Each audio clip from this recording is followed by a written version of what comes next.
Hello, ladies and gentlemen. Thank you for coming together today to discuss our district's technology training plan. First, let's begin with technology. As we all know, technology has become an important part of our daily lives, and to keep up with the constant changes, we are integrating it into our teachings.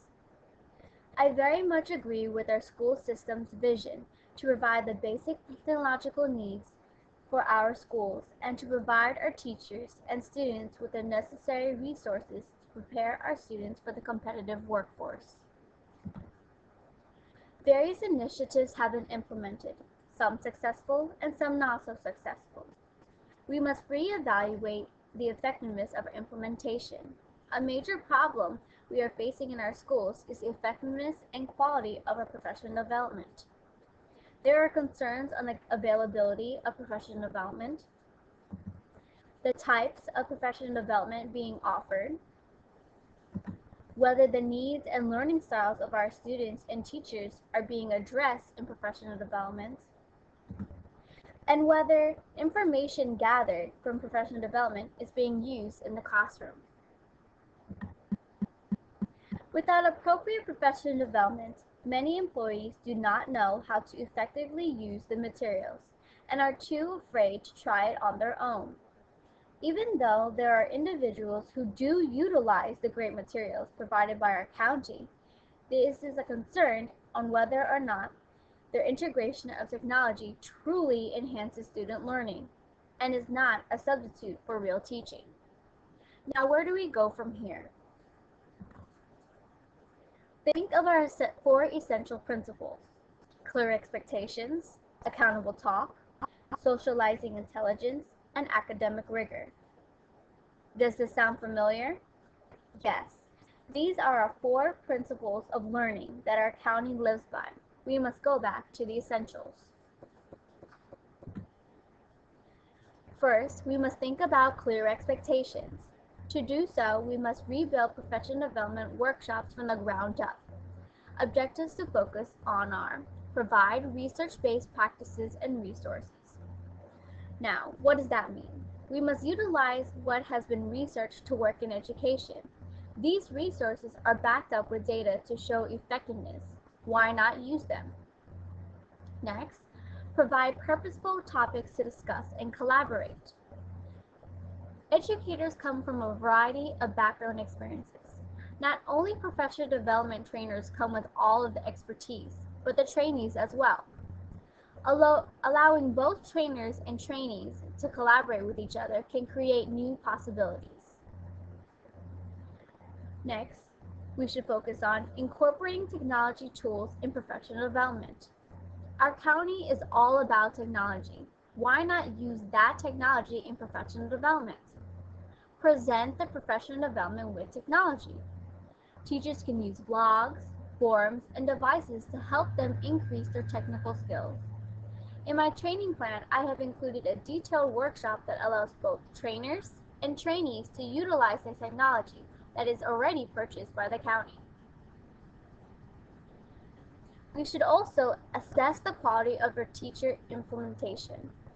After the professional development workshop, we must assess how our teachers use the information they learned. This is where most professional development today fails.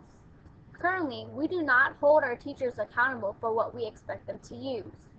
Assessing the use and implementation will create rigor in our teaching.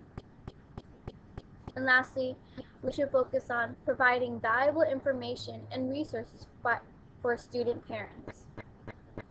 Educating our staff is not enough. We must educate our parents as well. We must inform them of what is going on in our schools and how they can help. Our school system can only do so much. We must involve our community to teach our students. Our county is moving into new initiatives too fast. Focusing on these objectives, we will help create a more effective professional development workshop.